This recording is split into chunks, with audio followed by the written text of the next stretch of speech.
te dijera que una abuelita de 87 años, sentada en una casita humilde en Xochimilco, Ciudad de México, guardó por casi medio siglo el secreto de una venganza tan calculada, tan paciente, que tardó años en concretarse? Y si te contara que esta misma abuelita, conocida por todos como Doña Coco de las Hierbas, por su sabiduría con plantas medicinales, usó exactamente ese conocimiento para hacer justicia con sus propias manos cuando el mundo cerró los ojos al sufrimiento de ella y su hija. Mírame bien, ¿qué ves? Una viejita de 87 años, cabellos blancos como algodón, manos arrugadas y marcadas por el tiempo, en una casita sencilla rodeada de chinampas y ahuehuetes. Pues esta viejita que ves tiene una historia que nadie imaginaría. Mi nombre es Socorro Hernández Vázquez, pero todos por aquí me conocen como Doña Coco. Nací en 1938, en una época donde la mujer no tenía ni voz ni voto, donde una niña valía menos que un guajolote en el patio. Crecí en Xochimilco, en la Ciudad de México, hija de chinamperos pobres que cultivaban flores y verduras en las trajineras, ayudando desde chiquita a cargar costales de acelgas y rábanos. Estudié apenas hasta tercer año de primaria porque mi papá decía que las mujeres no necesitan estudios para hacer tortillas y criar chamacos. Me casé jovencita, a los 16 años, con Aurelio, un muchacho bueno, trabajador, de familia conocida de la región. No fue por amor, en esa época poca gente tenía ese lujo. Fue por arreglo, por necesidad, por destino, pero tuve suerte. Aurelio era diferente a la mayoría de los hombres de aquel tiempo. Nunca me levantó la mano, me respetaba, me trataba como igual. Trabajábamos juntos en nuestra pequeña chinampa, sembrando quelites, chiles, jitomates, criando algunas gallinas y marranos. En 1957 descubrí que estaba esperando. Aurelio se puso tan feliz que salió gritando por toda la vecindad, repartiendo pulque a los compadres, prometiendo hacer una fiesta de las buenas cuando naciera la criatura. El 12 de mayo de 1958 vino al mundo nuestra Lupita, el nombre perfecto para aquella niñita de piel morenita como canela, ojitos negros como el carbón, cabellos lacios y brillantes. Fueron los años más felices de mi vida. Lupita crecía fuerte e inteligente. Ya a los 4 años sabía contar hasta 20, reconocía todas las letras del abecedario, cantaba las canciones que yo le enseñaba mientras trabajábamos juntas en la chinampa. Aurelio la adoraba, le hacía caballito en la espalda, la alzaba en los hombros para que pudiera tocar el cielo. Éramos pobres, pero éramos felices. Tan felices que casi me daba miedo. Como dice el dicho, felicidad de pobre dura poco. El 23 de septiembre de 1965, Aurelio salió a trabajar en la construcción de una escuela en Coyoacán, donde había conseguido empleo para completar nuestros ingresos. Era un trabajo peligroso, mal pagado, sin ninguna seguridad, pero él decía que valía la pena por el dinero extra, que con eso podría comprar útiles escolares mejores para Lupita, que soñaba con tener cuadernos nuevos como los de las niñas de la ciudad. Esa tarde, mientras yo preparaba la comida cantando bajito y Lupita jugaba en el patio con unas muñecas de trapo que yo misma había hecho, oí gritos viniendo del canal. Corrí a ver qué pasaba y vi a 3 hombres trayendo a Aurelio en una camilla improvisada. Su cuerpo estaba cubierto de sangre. Una viga pesada había caído sobre él mientras trabajaba. No hubo tiempo ni de pedir ayuda. Murió ahí mismo en mis brazos, mirándome a los ojos. Sus últimas palabras fueron: «Cuida a nuestra Lupita».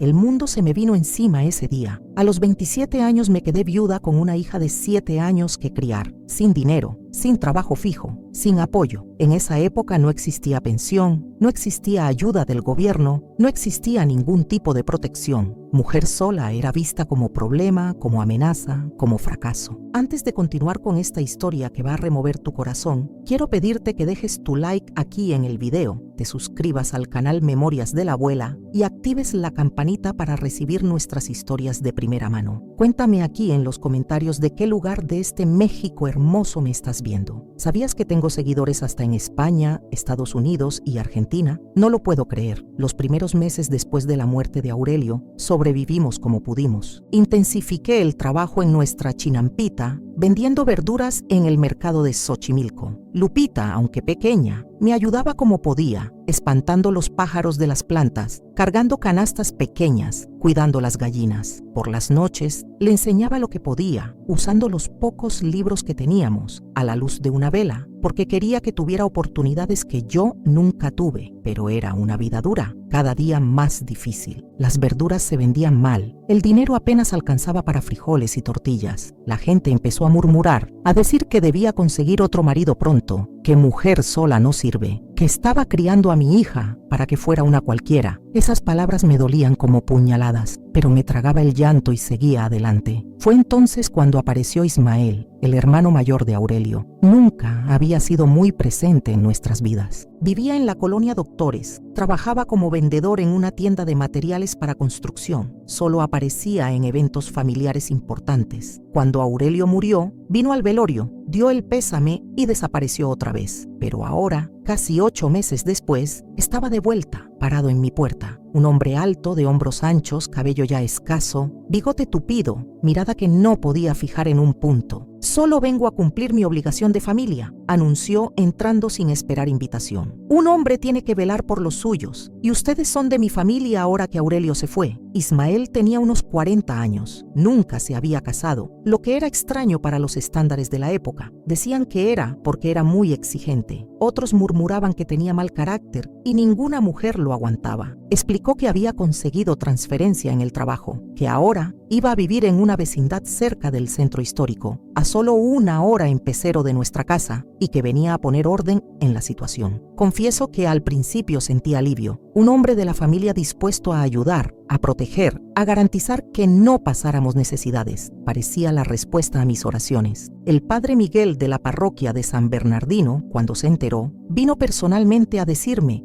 que era la providencia divina manifestándose, que Ismael estaba cumpliendo el papel cristiano de cuidar a las viudas y huérfanos. Lupita, sin embargo, no parecía compartir ese entusiasmo. Desde el primer momento mostró recelo hacia el tío. Cuando él se acercaba, ella se alejaba. Cuando intentaba un cariño, ella se encogía. Cuando traía algún regalo, un dulce, una pulsera de plástico, ella agradecía con educación fría y luego guardaba el objeto lejos, como si estuviera contaminado. «¿Qué pasa, mijita? ¿Por qué te portas así con tu tío que solo quiere tu bien?», le pregunté una noche mientras la ayudaba a prepararse para dormir. «No me gusta cómo me mira, mami», respondió con voz tan baja que apenas pude oírla. «Es diferente de cómo me miraba mi papá». Debí haber prestado más atención a esas palabras. Debí haber confiado en la intuición de mi hija, pura y sin filtros, pero estaba tan preocupada por nuestra supervivencia, tan aliviada de tener a alguien para ayudar, que aparté esa preocupación al fondo de mi mente. «Eso solo porque no estás acostumbrada a él todavía», le dije, besando su frente. «Ya verás que es un hombre bueno que solo quiere nuestro bien». Otro error. ¿Cuántos errores puede cometer una madre antes de que sea demasiado tarde? Ismael empezó apareciendo los fines de semana, trayendo víveres básicos: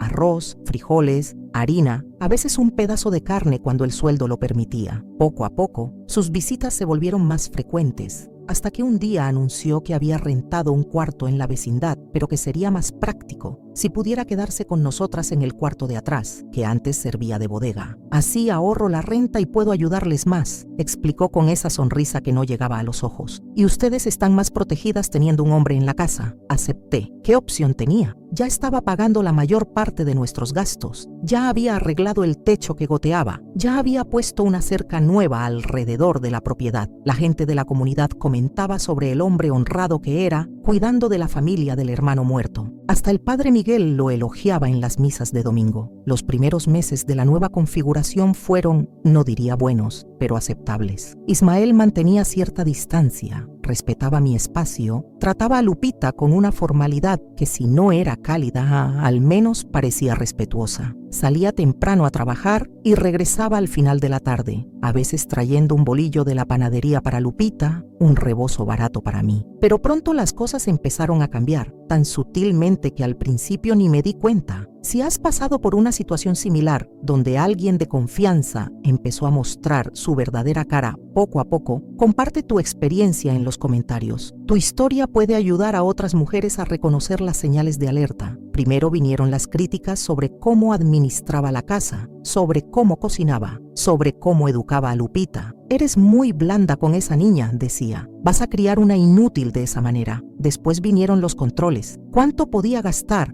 ¿Dónde podía ir? ¿Con quién podía hablar? Estoy pagando las cuentas aquí. Tengo derecho de saber dónde va mi dinero, justificaba. Y era verdad. Él estaba manteniendo la casa. ¿Cómo podía quejarme? Los cambios en su comportamiento con Lupita fueron aún más graduales, más insidiosos. Un toque en el hombro que duraba un poco más de lo necesario. Una mirada que recorría su cuerpecito en desarrollo de una forma que me dejaba incómoda. Comentarios extraños sobre cómo se estaba volviendo señorita, cómo se estaba poniendo bonita. Lupita, por su parte, se quedaba cada vez más callada, más retraída. La niña habladora y alegre que cantaba todo el día, ahora apenas abría la boca para responder cuando le preguntaban algo. Empezó a evitar quedarse sola con el tío a toda costa, siempre encontrando alguna excusa para estar cerca de mí o salir cuando él llegaba. Yo notaba estos cambios, claro que los notaba, pero ¿qué podía hacer? Confrontar a Ismael significaría arriesgar perder el único sustento que teníamos. ¿A dónde iríamos? Una mujer sola con una niña, sin dinero,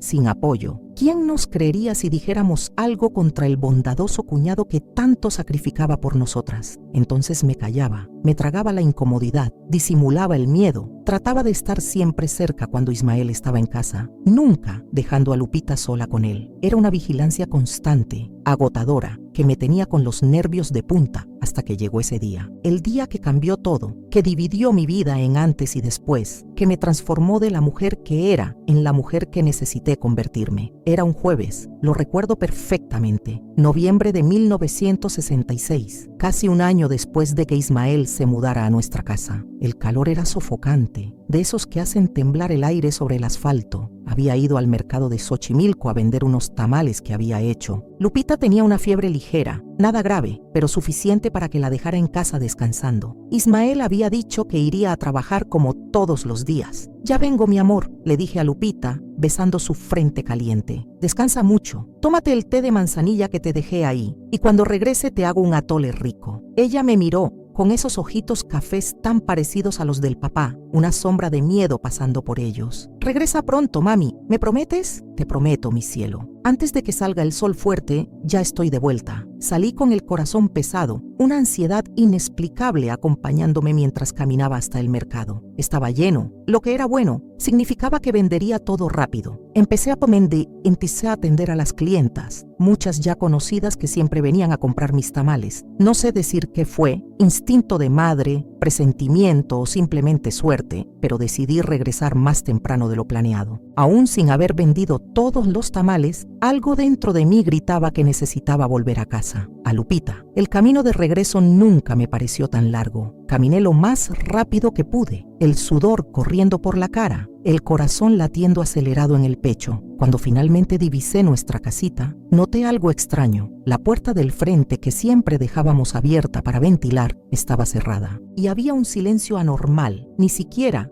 el canto de los pájaros que solían estar en el árbol de guayaba del patio. Entré sin hacer ruido, un miedo irracional diciéndome que no anunciara mi llegada. La casa parecía vacía, pero oí un sonido ahogado viniendo del cuarto de Lupita. Parecía llanto, gemido, no podía distinguir. Caminé de puntitas hasta la puerta del cuarto que estaba entreabierta. Lo que vi a través de esa rendija me heló la sangre en las venas, me paralizó por un instante que pareció durar una eternidad.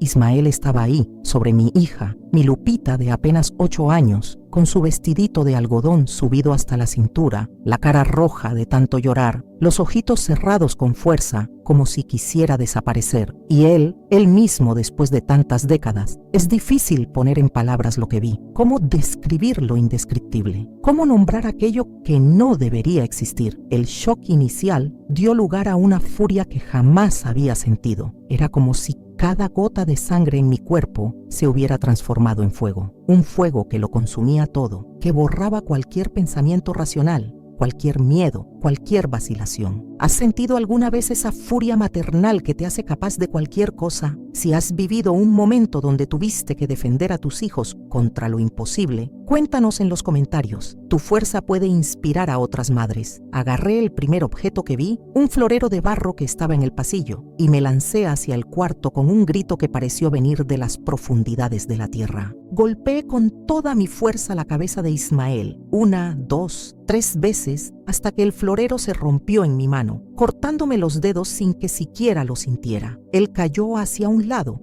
aturdido. sangre escurriendo de un corte en la frente. Por un momento fugaz pensé que lo había matado y no sentí ni una pizca de remordimiento por eso, pero él era fuerte, mucho más fuerte que yo. En segundos se recuperó lo suficiente para agarrar mis muñecas, aventándome contra la pared con tanta fuerza que el aire se escapó de mis pulmones. «¿Estás loca?», rugió, los ojos inyectados de furia y lujuria. «¿Qué crees que estás haciendo, monstruo?», grité de vuelta, tratando de soltarme, tratando de alcanzar a Lupita, que ahora estaba acurrucada en una esquina de la cama, temblando como hoja al viento. «¡Demonio! ¿Cómo puedes hacerle esto a una niña? ¡A tu propia sobrina!». Él se rió. Dios mío, se rió. Una risa fría, vacía de cualquier humanidad. ¿Y tú crees que alguien te va a creer? La viuda desesperada, mantenida por la caridad del cuñado, contra mí, un hombre respetado, trabajador, que todos admiran por cuidar a la familia del hermano. Traté de soltarme otra vez, de golpearlo de alguna manera, pero él era mucho más fuerte. Con un movimiento rápido, me dio una bofetada con tanta fuerza que vi estrellas. Después otra y otra más, hasta que mis rodillas cedieron y caí al suelo, el sabor metálico de sangre en la boca. «Esto es solo una advertencia», dijo, acomodándose la ropa, pasándose la mano por el cabello para recomponerse. «La próxima vez que trates algo así, no me detengo en las bofetadas. Y si piensas contarle a alguien,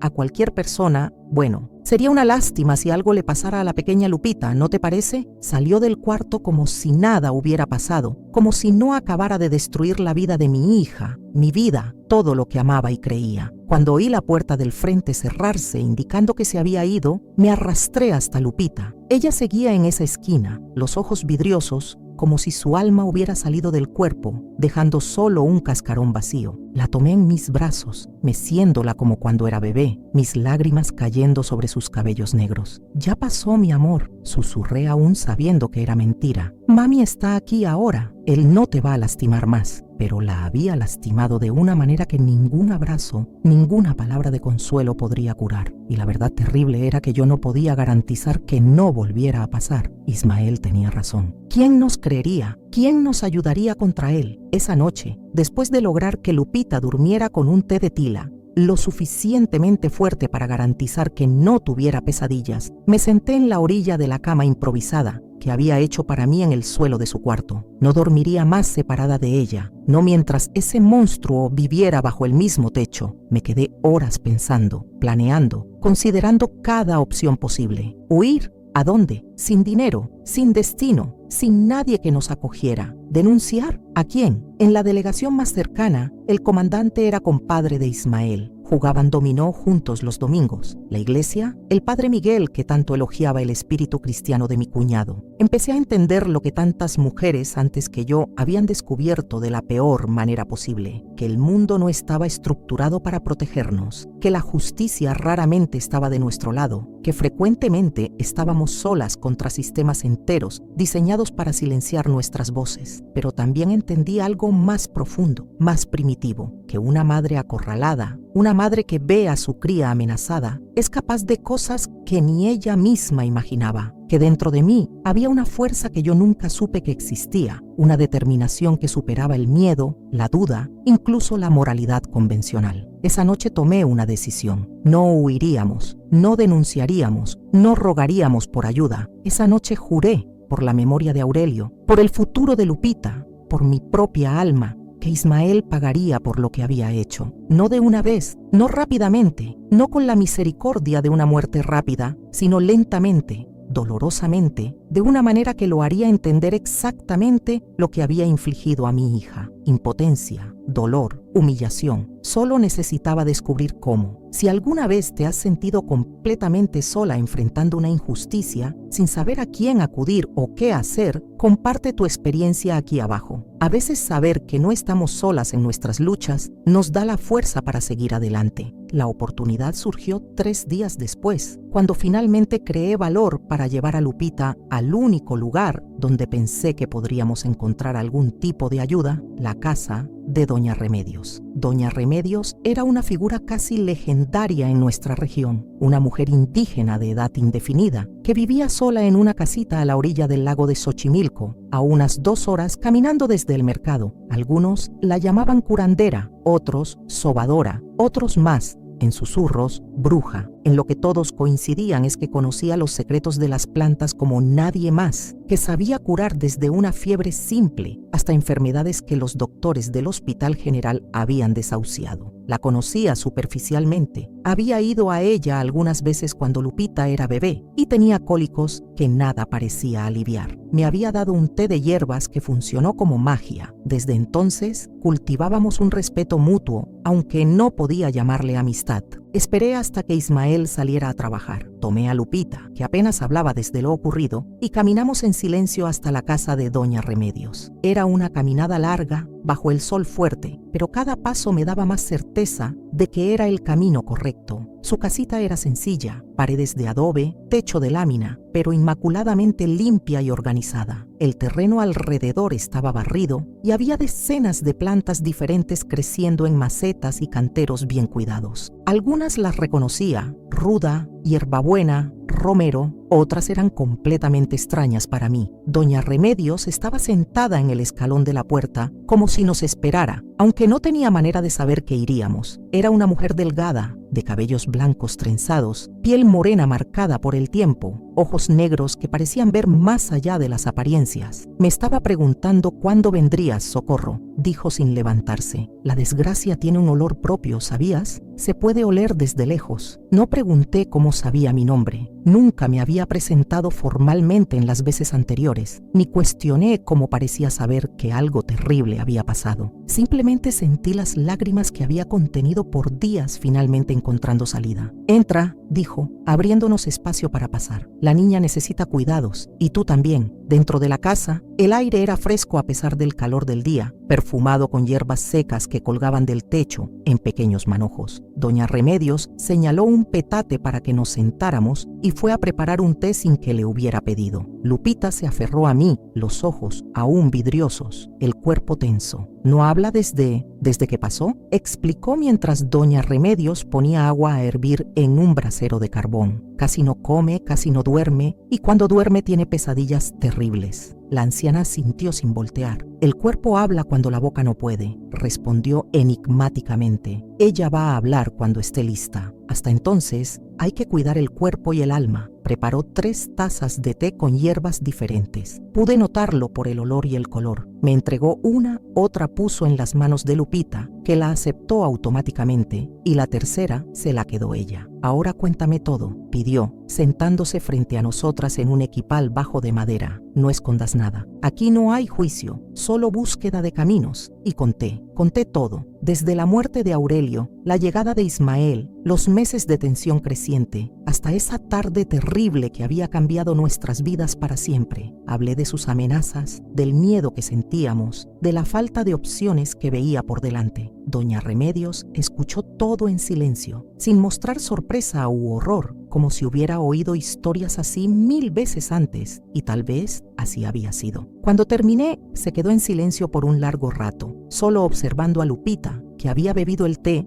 y ahora parecía más relajada, casi somnolienta. ¿Qué quieres, Socorro?, preguntó finalmente, sus ojos negros fijos en los míos. Justicia, respondí sin vacilar. ¿Qué tipo de justicia? ¿La de los hombres con sus leyes escritas por ellos para ellos? ¿O la justicia más antigua, la que viene de la tierra, de la sangre, del dolor transformado en fuerza? Sentí un escalofrío recorrer mi espalda. Sabía exactamente de qué hablaba, aunque nunca lo hubiera puesto en palabras antes. Quiero que pague, dije finalmente. No con una muerte rápida, sería demasiada misericordia. Quiero que sufra como hizo sufrir a mi hija. Quiero que pierda todo lo que valora: su fuerza, su independencia, su control. Quiero que quede a merced de otros, impotente, como mi Lupita quedó a su merced. Doña Remedios sonrió levemente, un pequeño gesto formándose en sus labios delgados. Entonces será un camino largo, hija mía, un camino que exigirá paciencia, determinación y sacrificios que tal vez ni imagines. ¿Aún estás segura de que quieres seguirlo? Estoy segura, respondí sin vacilar. Por Lupita haría cualquier cosa. No es solo por Lupita, dijo sorprendiéndome. Es también por ti, por la mujer que fuiste, por la mujer que eres, por la mujer que vas a convertirte. La venganza es un viaje personal, Socorro. Nunca te engañes pensando que es solo por otros. Si has sentido esa determinación férrea que solo una madre puede tener, esa fuerza que surge cuando todo parece perdido, compártelo en los comentarios. Tu fortaleza puede dar esperanza a quien la necesita. Pueden quedarse aquí, doña Remedios dijo, cambiando de tema. El cuarto de atrás está vacío. No siempre recibo visitas, pero cuando las recibo, estoy preparada. Él nos va a buscar, advertí. No se va a dar por vencido fácilmente. Que busque. Se encogió de hombros. Esta casa tiene sus propias protecciones, y mientras estén aquí, ustedes también estarán bajo mi protección. Acepté su oferta con gratitud.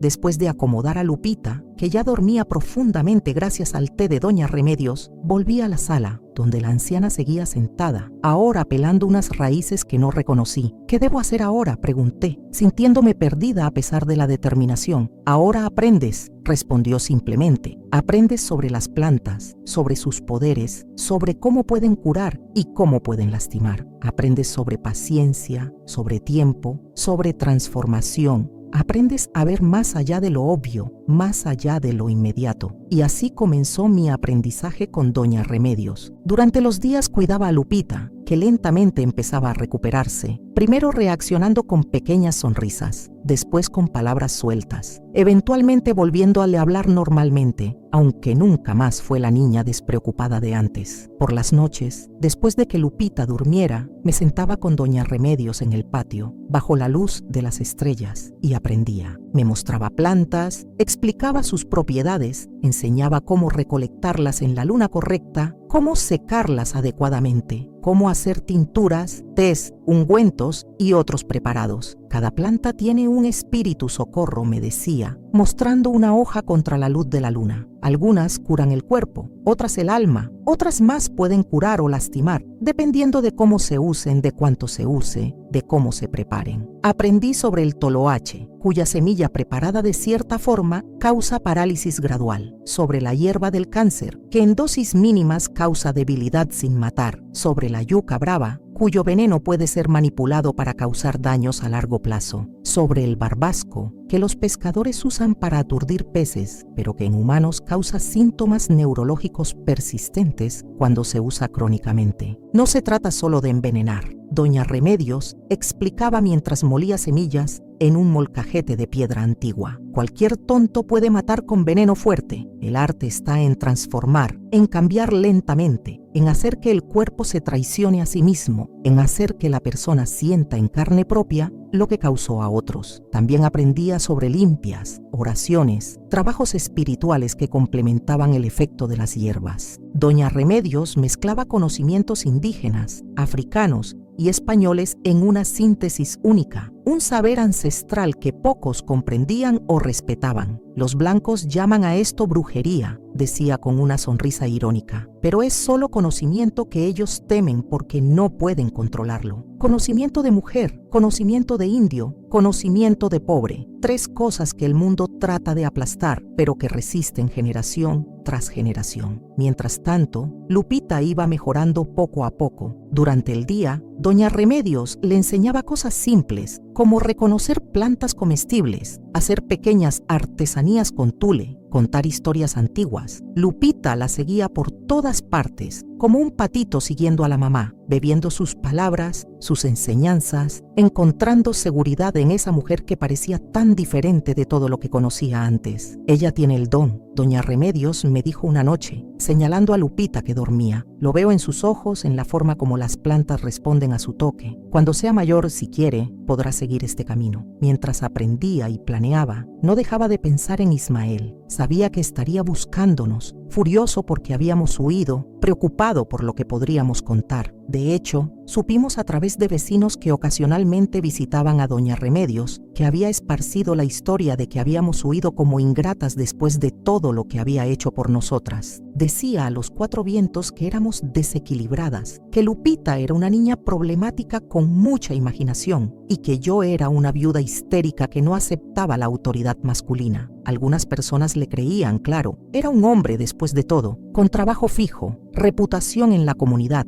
Otras desconfiaban, especialmente las mujeres que habían visto las miradas que lanzaba niñas jóvenes, pero no decían nada abiertamente. El miedo y el silencio eran las verdaderas enfermedades de esa época, de ese lugar. Después de 6 meses en la casa de Doña Remedios, cuando Lupita ya estaba más recuperada y yo ya había aprendido lo suficiente para iniciar mi plan, tomé una decisión que sorprendió incluso a la vieja curandera. Voy a regresar, anuncié una noche mientras preparábamos una infusión de hierbas para una vecina con problemas del estómago. ¿Regresar a dónde, Socorro?, preguntó, aunque sus ojos me decían que ya sabía la respuesta. Con él, con Ismael. Doña Remedios soltó el molcajete que sostenía y me miró largamente. ¿Por qué? Están seguras aquí. Lupita está mejorando. Estás aprendiendo un oficio que puede mantenerlas a las dos, porque él tiene que pagar. Respondí simplemente. Y para eso necesito estar cerca de él. Necesito tener acceso a su comida, su bebida, sus pertenencias personales. Necesito ganar su confianza otra vez, hacer que baje la guardia. Es peligroso, advirtió. Puede lastimarte otra vez, lastimar a Lupita. Lupita se quedará contigo, dije, ya habiendo pensado en eso. Le diré que está con parientes lejanos, que solo va a regresar cuando yo tenga la certeza de que él la va a tratar bien. Mientras tanto, seguiré visitándolas, trayendo lo que necesitamos para el plan, aprendiendo más. Doña Remedios se quedó en silencio por un largo tiempo, solo observándome, midiendo mi determinación, mi valor. Eres más fuerte de lo que aparentas, Socorro, dijo finalmente. Pero también hay oscuridad en ti, una oscuridad que este camino solo va a alimentar. ¿Estás segura de que quieres esto? Estoy segura, respondí sin vacilar. Algunas cosas tienen que hacerse sin importar el costo. Asintió como si ya esperara esa respuesta. Entonces vamos a preparar lo que vas a necesitar. No va a ser fácil ni rápido. Pueden pasar años hasta que los efectos sean visibles, más años aún hasta que esté completamente transformado.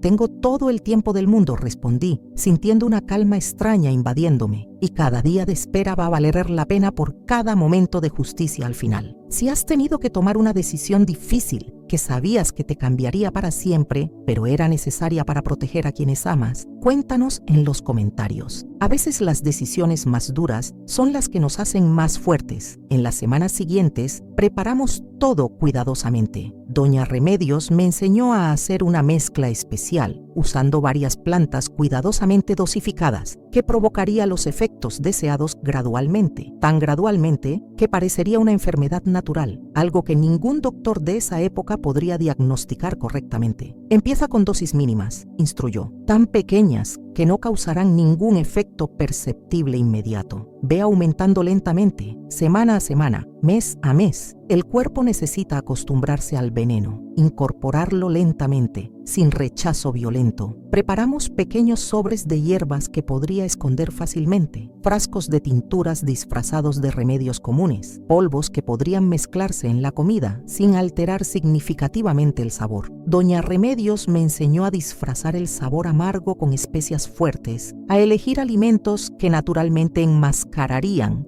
la presencia de nuestro ingrediente especial. Mientras tanto, Lupita se acostumbraba a la idea de que me iría temporalmente. Fue la parte más difícil para mí, ver el miedo regresar a sus ojos, la inseguridad, la sensación de abandono. Te prometo que voy a volver siempre que pueda, le dije, abrazándola fuerte la noche anterior a mi partida. Y un día, cuando todo termine, nos quedaremos juntas otra vez para siempre. ¿Él todavía me puede lastimar?, preguntó en voz baja, los ojos fijos en el suelo. No, mi amor, respondí con firmeza. Él nunca más te va a lastimar. Doña Remedios va a cuidarte y yo voy a cuidar de él de una manera que nunca más pueda lastimar a nadie. No sé si entendió completamente lo que quería decir, pero pareció tranquilizarse. En la mañana siguiente, me despedí de Lupita y de Doña Remedios, llevando conmigo solo una pequeña maleta con algunas ropas y escondidos cuidadosamente los ingredientes de mi plan de justicia. El camino de regreso a la casa que un día había sido nuestra casa, mía y de Lupita, nunca me pareció tan largo. A cada paso cuestionaba mi decisión, mi valor, mi cordura. ¿Realmente estaba lista para volver bajo el mismo techo que ese monstruo, para fingir sumisión, para aguantar sus miradas, sus palabras, tal vez hasta sus toques, todo en nombre de una venganza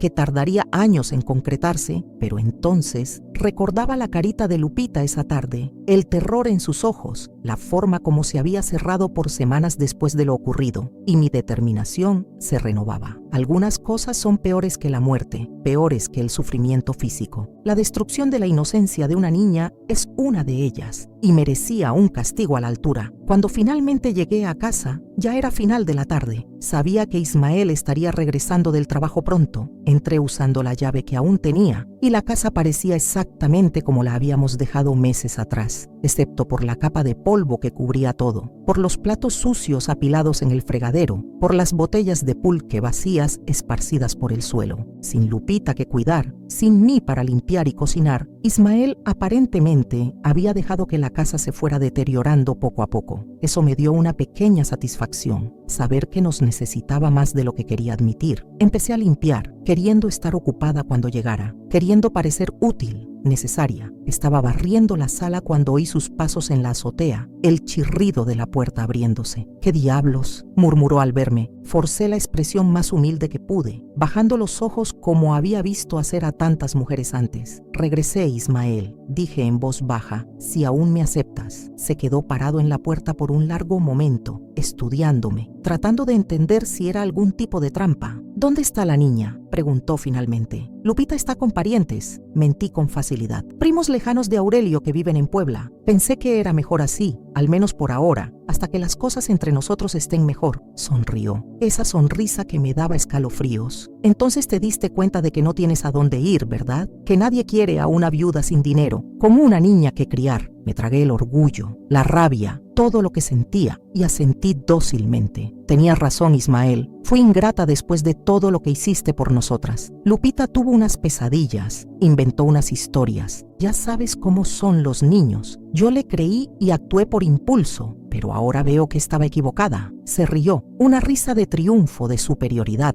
Era exactamente lo que su ego quería oír, que yo estaba equivocada, que él tenía razón, que había entendido mi lugar. «¿Y qué te hace pensar que te aceptaría de vuelta?», preguntó cruzándose de brazos. «Después de esa escena ridícula que hiciste atacándome, acusándome de cosas absurdas». «No tengo a dónde ir», respondí, manteniendo los ojos bajos. «Estoy durmiendo en un corralón, haciendo trabajo pesado por casi nada. Los parientes que se quedaron con Lupita no tienen condiciones de albergarme también». Se acercó, levantando mi barbilla con una mano áspera, forzándome a mirarlo a los ojos. «¿Y qué estás dispuesta a hacer para volver?». Sentí mi estómago revolver, pero mantuve la expresión neutra. «Lo que sea necesario. Seré la cuñada que mereces tener. Cuidaré la casa, cocinaré, lavaré tu ropa. Seré obediente». La última palabra pareció agradarle particularmente. Sonrió una vez más, soltando mi barbilla con un movimiento brusco. «Vas a dormir en el cuarto de atrás», declaró, «y vas a tener que trabajar duro para compensar los meses que me dejaste solo en esta casa. ¿Entendido?». «Sí, Ismael», respondí, sintiendo una pequeña victoria inicial. «Gracias por la segunda oportunidad».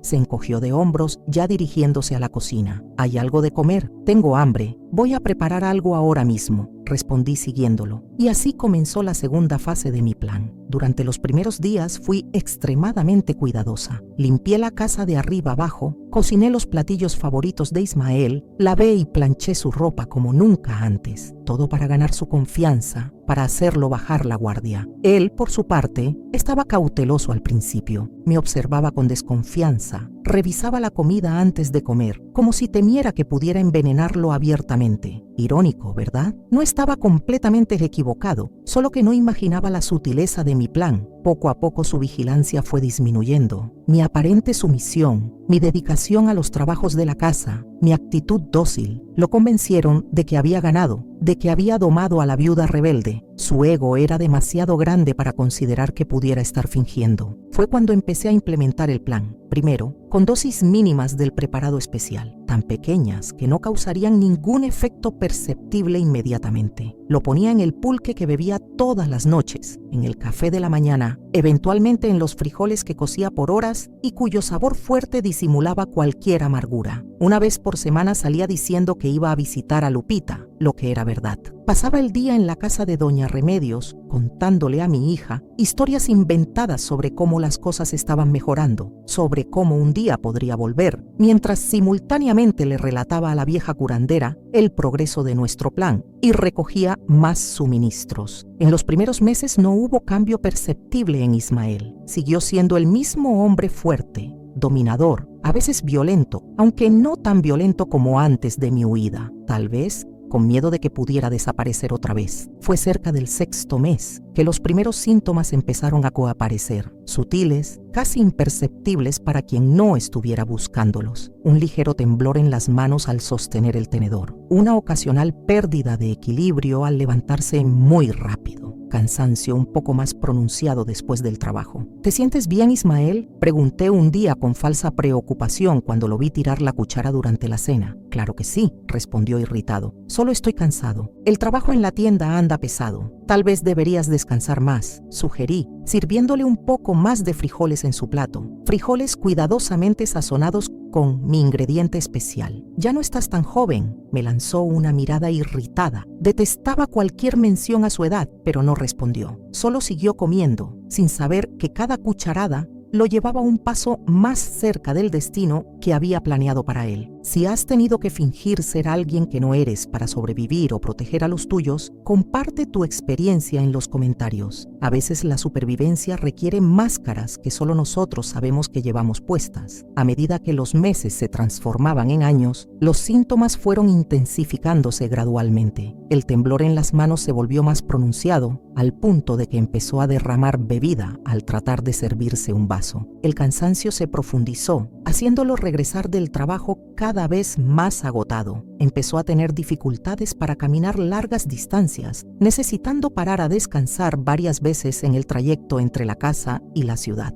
Debe ser reumatismo, dijo el farmacéutico de Xochimilco, a quien Ismael eventualmente consultó. Es común en hombres de su edad, principalmente los que han trabajado pesado toda la vida. Ismael empezó a tomar varios medicamentos recetados por el farmacéutico, por el doctor itinerante que pasaba por la región cada pocos meses, por curanderos locales que prometían curas milagrosas. Ninguno funcionaba, claro. ¿Cómo podrían si yo continuaba día tras día alimentando la enfermedad que lo consumía lentamente? La ironía no se me escapaba. Mientras más enfermo se ponía, más dependiente de mí se volvía y más confiaba en mí para preparar sus remedios, sus comidas, todo lo que supuestamente debía curarlo, pero que en mis manos solo aceleraba su declive. En el 3er año después de mi regreso, Ismael perdió el empleo. Ya no podía estar de pie por periodos prolongados. Sus manos temblaban demasiado para acomodar mercancía en los estantes. Su memoria empezaba a fallar. El dueño de la tienda, renuente pero práctico, lo despidió con una pequeña indemnización por los años de servicio. Aquello fue un golpe terrible para él. Su identidad estaba profundamente ligada a su trabajo, a su capacidad de ser el proveedor, el hombre de la casa. Ahora estaba confinado en casa, dependiente del pequeño huerto que yo cultivaba, de trabajos de costura que empecé a hacer para vecinas, de limosnas disfrazadas de regalos que algunos conocidos traían ocasionalmente. ¿Qué me está pasando, Socorro?, me preguntó una noche, la voz temblorosa, no de emoción, sino de los mismos temblores que ahora afectaban todo su cuerpo. ¿Por qué nada funciona? ¿Por qué solo empeora? No sé, Ismael, mentí, ayudándolo a acomodarse en la cama, arreglando almohadas detrás de su espalda para que estuviera más cómodo. Pero estoy aquí para cuidarte. Voy a encontrar algo que ayude, te lo prometo. Y continuaba ayudando, con mis mezclas especiales. Ahora ni siquiera necesitaba disimularlas tanto. Se tragaba cualquier cosa que le dijera que era medicina, desesperado por una cura que nunca llegaría. Fue en esa época, con Ismael ya bastante debilitado, que decidí que era hora de que Lupita regresara. Tenía ahora 11 años, 3 años mayor que cuando había huido. Estaba más alta, más fuerte, tanto física como emocionalmente, gracias a los cuidados de Doña Remedios. Había aprendido a leer y escribir correctamente, conocía plantas medicinales, sabía pequeños encantamientos y oraciones que la vieja curandera le había enseñado. ¿Estás segura de que es seguro? Doña Remedios me preguntó cuando mencioné la idea. Él todavía está lúcido. Todavía puede ser peligroso. Está demasiado débil para ser una amenaza física, respondí. Apenas puede levantarse solo. Y es importante que Lupita vea lo que le está pasando, que entienda que está recibiendo justicia, que el monstruo que la lastimó está pagando por sus crímenes. Doña Remedios no parecía totalmente convencida, pero respetó mi decisión. Lupita, por su parte, se mostró aprensiva pero decidida. Ya no le tengo miedo, mamá, dijo mientras empacábamos sus pocas ropas en una maleta. Doña Remedios me enseñó que el miedo les da da poder a otros sobre nosotros, y Él ya no tiene poder sobre mí. Esas palabras, viniendo de una niña que aún no había cumplido 12 años, me emocionaron profundamente. Mi hija había encontrado una fuerza interior que yo misma todavía estaba desarrollando. Tal vez, pensé, había aprendido lecciones aún más valiosas con doña Remedios de lo que yo imaginaba. Cuando regresamos a casa, Ismael estaba en la cama, como pasaba la mayor parte de los días ahora. Nos oyó entrar y llamó con esa voz ya afectada por los temblores. «Socorro, ¿eres tú?» Entramos al cuarto. Lupita un paso atrás de mí, sosteniendo firmemente mi mano. Los ojos de Ismael se agrandaron al verla. Una mezcla de emociones pasando por ellos. ¿Sorpresa? ¿Miedo? Sí, miedo. Me di cuenta con satisfacción, tal vez hasta vergüenza. «Hola, tío Ismael», Lupita dijo, la voz clara y firme, sin el menor temblor. Él desvió la mirada, incapaz de enfrentar esos ojos cafés que seguramente lo acusaban silenciosamente. ¿Los parientes permitieron que regresara?», preguntó dirigiéndose a mí, evitando mirar directamente a Lupita. «Sí», respondí simplemente. Pensé que ya era tiempo. Lupita extrañaba su casa y yo la extrañaba a ella. No respondió, solo asintió con la cabeza, los ojos fijos en sus propias manos temblorosas que descansaban sobre la cobija. A partir de ese día, se estableció una nueva dinámica en nuestra casa. Lupita me ayudaba con los quehaceres domésticos, cuidaba el huerto conmigo, ocasionalmente observaba mientras yo ayudaba a Ismael con tareas básicas como comer, vestirse, bañarse. Nunca se quedaba sola con él, no por miedo ahora, sino por elección. Por las noches, después de que Ismael durmiera, muchas veces con la ayuda de un té calmante que yo preparaba, Lupita y yo conversábamos en voz baja en la cocina o en el patio bajo las estrellas. «¿Se está muriendo mamá?», me preguntó una de esas noches, algunos meses después de su regreso. Consideré mentir, protegerla de la verdad completa, pero decidí que merecía honestidad. «No exactamente, mi niña. Se está transformando. Su cuerpo está fallando poco a poco, pero la mente sigue buena. Está sintiendo en carne propia lo que significa estar atrapado, impotente, a merced de otros». Lupita se quedó en silencio por un largo tiempo, procesando mis palabras, entendiendo sus implicaciones. «Es como lo que doña Remedios habla sobre el equilibrio», dijo finalmente. «Cada acción genera una reacción igual. Cada mal eventualmente regresa a quien lo causó». Sí, coincidí, admirada de su sabiduría prematura. Exactamente eso. Los años continuaron pasando y el estado de Ismael se deterioró progresivamente. A los 5 años de mi regreso, ya no podía caminar solo, necesitando ayuda incluso para ir del cuarto a la sala. Sus brazos, aunque aún funcionales, habían perdido la mayor parte de la fuerza, apenas pudiendo sostener una cuchara sin derramar el contenido. Su habla empezó a verse afectada, las palabras saliendo arrastradas, a veces incomprensibles. Empecé a bañarlo, a vestirlo, a alimentarlo en la boca, como se hace con un niño pequeño o un anciano muy debilitado, y en cada gesto de cuidado aparente le susurraba al oído: «¿Te gusta estar atrapado en ese cuerpo, Ismael? Depender de otros para todo, no tener control sobre nada, ser tocado sin poder negarte». Así se sintió Lupita ese día, impotente, violada, sin opción. Sus ojos me miraban con rabia, con miedo, con comprensión finalmente de lo que estaba pasando. ¿Pero qué podía hacer? ¿Quién le creería a un hombre enfermo, posiblemente delirante, contra la cuñada dedicada que lo cuidaba con tanta abnegación? Me volví conocida en la región como un ejemplo de mi altruismo, de mi caridad cristiana. «Doña Socorro es una santa», decían los vecinos. «Cuidar así al cuñado por tanto tiempo, con tanta dedicación. Si supieran la verdad, si alguna vez has visto la justicia tomar su curso de manera inesperada, si has sido testigo de cómo la vida le devuelve a alguien exactamente lo que sembró, compártelo en los comentarios. A veces el universo tiene sus propias maneras de equilibrar las cosas». Lupita crecía fuerte y sana, a pesar de todo lo que había pasado. Era una adolescente seria, madura más allá de su edad, con un conocimiento de plantas medicinales que rivalizaba con el mío propio. Empezó a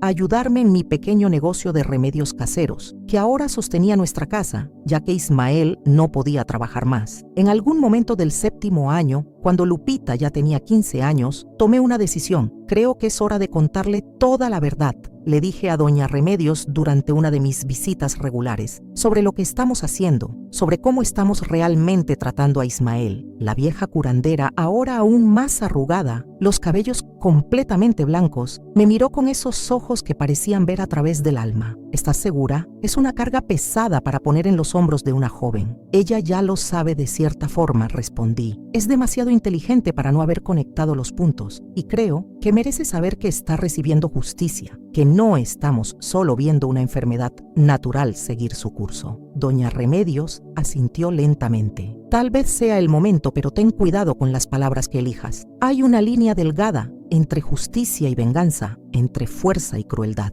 Lupita está formando su visión del mundo ahora, y tú eres su principal modelo. Esa noche, después de que Ismael estuviera durmiendo profundamente, llamé a Lupita al patio. La luna estaba llena, iluminando el terreno con su luz plateada, creando sombras alargadas de los árboles y arbustos. Necesito contarte algo importante. Empecé, sentándome a su lado en el banco de madera que Aurelio había hecho tantos años atrás. Una de las pocas cosas que aún quedaban de él. ¿Sobre el tío Ismael? Preguntó siempre perspicaz. Sí, confirmé. Sobre su enfermedad, que no es exactamente una enfermedad. Lupita se quedó en silencio, esperando que continuara. No parecía sorprendida. ¿Recuerdas cuando nos quedamos en la casa de Doña Remedios después de que huimos de aquí? ¿Recuerdas cuando nos quedamos en la casa de Doña Remedios después de que huimos de aquí? Pregunté, aunque sabía que se acordaba. Probablemente no sabías en ese momento, pero mientras tú dormías, yo aprendía cosas con ella. Cosas sobre plantas, sobre sus poderes, sobre cómo pueden curar y cómo pueden causar otros efectos. Lupita siguió en silencio, los ojos fijos en los míos. Cuando regresé aquí, a esta casa, traje conmigo un conocimiento específico y traje también ciertos ingredientes, ciertas mezclas que Doña Remedios me enseñó a preparar. ¿Lo estás envenenando?, dijo finalmente. No como una pregunta, sino como una constatación de algo que ya sabía. No para matarlo, aclaré rápidamente, para transformarlo, para hacer que su cuerpo falle gradualmente mientras su mente permanece consciente, para que experimente lo que es estar atrapado, impotente, sin control sobre su propio destino, para que sienta en carne propia lo que te hizo sentir ese día. Lupita absorbió mis palabras, la cara seria, contemplativa. Por eso pones ese polvo en su comida y en sus medicinas. Entonces, realmente sabía, o al menos sospechaba desde hacía tiempo. Sí, admití, es una mezcla especial hecha con conocimientos que pocos tienen. Actúa lentamente, sin matar, solo transformando. Está funcionando, observó. Apenas puede moverse ahora. Necesita ayuda para todo. Ese era el objetivo, confirmé. No quería que muriera rápido. Sería demasiada misericordia. Quería que entendiera, realmente entendiera lo que significa tener el control quitado de ti, tener tu cuerpo usado contra tu voluntad. Lupita se quedó en silencio por un largo tiempo, solo mirando la luna llena. Cuando finalmente habló, su voz tenía una madurez que me sorprendió. Doña Remedios me dijo una vez que la justicia sin compasión se convierte en solo otra forma de crueldad, que debemos buscar equilibrio, no solo venganza. Sentí algo extraño en el pecho, vergüenza, duda, no sabría decir. ¿Crees que fui demasiado lejos?, pregunté genuinamente interesada en su respuesta. Consideró la pregunta cuidadosamente antes de responder. No sé, mamá. Él hizo algo terrible, algo imperdonable. Merece castigo, pero también me pregunto cuánto tiempo debe durar ese castigo. ¿Cuándo es suficiente? ¿Cuándo la justicia se transforma en algo más oscuro? No tenía respuesta para esas preguntas. Eran las mismas que ocasionalmente me atormentaban en las noches de insomnio, cuando me quedaba oyendo los gemidos de dolor de Ismael en el cuarto de al lado. Cuando empecé, estaba tan segura, tan convencida de la justicia de lo que hacía, pero ahora, viendo esa sabiduría en los ojos de mi hija, algo dentro de mí empezó a cambiar. Tienes razón, mijita, respondí finalmente. Hay una línea que divide justicia y venganza, y tal vez ya crucé esa línea hace mucho tiempo, pero ya no sé cómo parar. Lupita tomó mis manos entre las suyas, manos de jovencita que ya conocían tanto de la dureza de la vida. Podemos encontrar un camino juntas, mamá, dijo, no para perdonarlo nunca eso, pero para liberarnos a nosotras. En las semanas siguientes, gradualmente fui reduciendo las dosis del preparado en las comidas de Ismael. No lo suficiente para que mejorara, el daño ya era permanente, pero al menos para que no empeorara más rápidamente. Lupita, a su manera silenciosa y observadora, empezó a ayudar en los cuidados con él, no por afecto o perdón, sino por una comprensión mayor de la que yo misma podía tener en ese momento, que volvernos como él, crueles y despiadados, sería la verdadera derrota. En el 10º año después de mi regreso,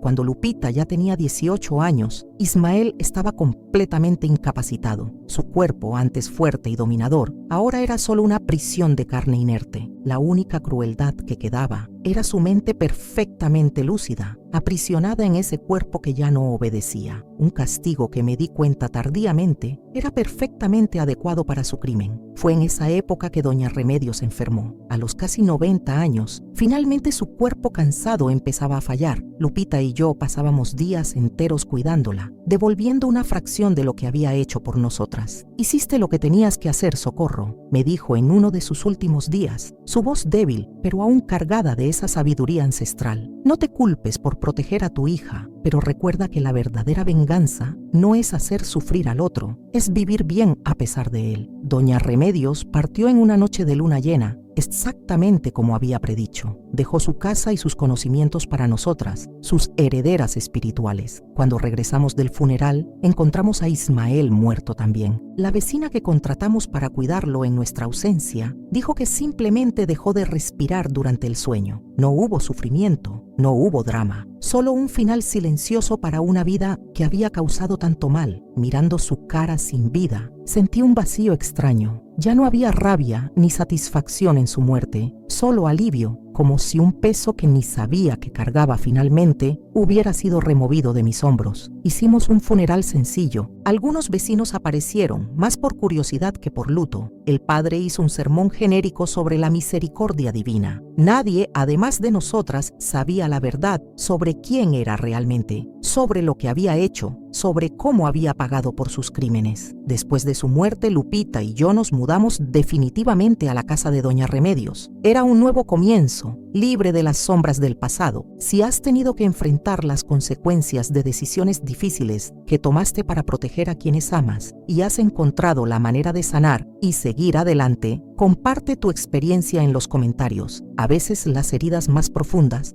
nos enseñan las lecciones más valiosas. Lupita asumió el papel de curandera local, su don floreciendo naturalmente. Yo la ayudaba, pero cada vez más era ella quien lideraba, quien recibía a las personas en busca de cura, de consejo, de consuelo. Con el tiempo, Lupita se casó con un muchacho gentil de la región, Rodrigo, un carpintero de buen corazón que respetaba su conocimiento y nunca cuestionó su pasado. Tuvieron hijos que crecieron oyendo historias sobre plantas, sobre curas, sobre respeto por la naturaleza y por los más débiles. Nunca les contamos la historia completa sobre su tío abuelo Ismael. Algunas historias no necesitan perpetuarse. Mis nietos me llamaban abuela Coco y yo les enseñaba las canciones que una vez le canté a su madre, las mismas que mi madre me cantó a mí. El círculo de la vida continuaba, pero ahora sin violencia, sin miedos nocturnos, sin secretos terribles guardados en el corazón. Lupita se convirtió en una mujer sabia y fuerte,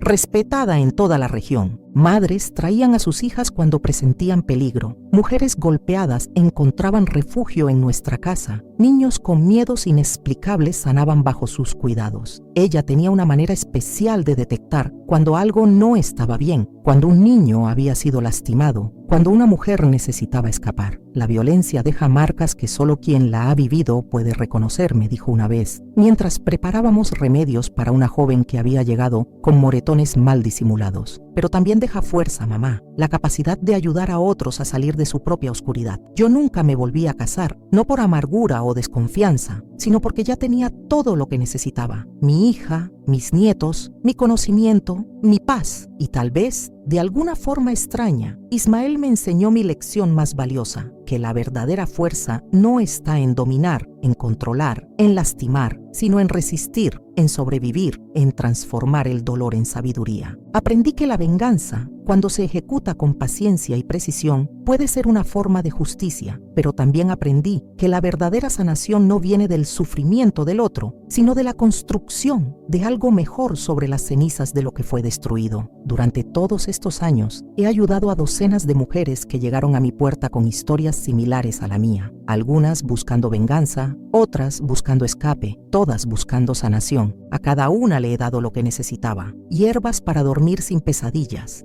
preparados para defenderse si era necesario, pero sobre todo, la certeza de que no estaban solas. Porque esa es la verdad que he aprendido en estos 87 años de vida, que las mujeres somos más fuertes de lo que el mundo quiere hacernos creer, que tenemos una red invisible que nos conecta a través de generaciones, que nuestros conocimientos ancestrales son poderosos precisamente porque han sido despreciados y subestimados. A lo largo de mi vida, planté semillas de fuerza en cada mujer que encontré. Les enseñé que tienen opciones, incluso cuando parece que no las hay, que pueden ser suaves por fuera y férreas por dentro, que pueden proteger a sus hijos con la ferocidad de una leona, pero usando la inteligencia de una serpiente. Mi historia no es un manual de venganza, es un testimonio de supervivencia, de cómo una mujer simple del campo, sin educación formal, sin poder, sin voz, encontró maneras de sobrevivir, de proteger a los suyos, de construir su propia justicia en una sociedad que cerraba los ojos al sufrimiento de mujeres y niños. Hoy, sentada en esta misma sala donde Doña Remedios me enseñó todo lo que sé, rodeada de las mismas plantas que una vez usé para hacer justicia y que ahora uso solo para curar, siento una paz profunda, no porque haya olvidado, sino porque he transformado mi dolor en propósito, mi rabia en sabiduría, mi miedo en fuerza. La casa está llena de risas de nietos que corren entre las hierbas, de mujeres que vienen hasta mu aprender, de historias que se comparten sin vergüenza. Lupita sigue mi trabajo, pero de una manera más pura, más limpia. Ella es la sanadora que yo quería ser antes de que la vida me enseñara que a veces hay que ensuciarse las manos para proteger a los inocentes. Si tú también has vivido con miedo y aún así sigues de pie, si has tenido que tomar decisiones difíciles para proteger a quienes amas, si has encontrado tu propia manera de hacer justicia en un mundo injusto, comenta esta frase. Yo también merezco vivir sin miedo. Tu comentario puede tocar el corazón de otra mujer que aún no se atreve a hablar. Tu historia, como la mía, también merece ser contada. Esta historia que compartí contigo es mi legado, mi testimonio, mi manera de decirte que no importa cuán oscura parezca la noche, siempre hay un amanecer esperando, que no importa cuán poderoso parezca tu opresor, siempre hay una manera de recuperar tu poder, que la justicia a veces llega por caminos que no esperamos, pero cuando llega, es más dulce que la miel y más satisfactoria que cualquier venganza rápida. Y si esta historia te conmovió, te invito a comentar, suscribirte al canal Memorias de la Abuela y compartir este video con quien lo necesite, porque nadie debería cargar sola con un silencio tan pesado. Dale like si crees que todas merecemos vivir sin miedo. Suscríbete para más historias reales que nos recuerdan nuestra fuerza. Y no olvides activar la campanita para ser la primera en recibir cada nuevo testimonio. Recuerda, tu historia también importa, tu dolor también merece ser sanado y tu fuerza también puede inspirar a otras. Este contenido es una obra original, basada en una historia real de supervivencia y justicia. Hasta la próxima, mis queridas. Que la vida las bendiga con la fuerza de las mujeres que vinieron antes que nosotras.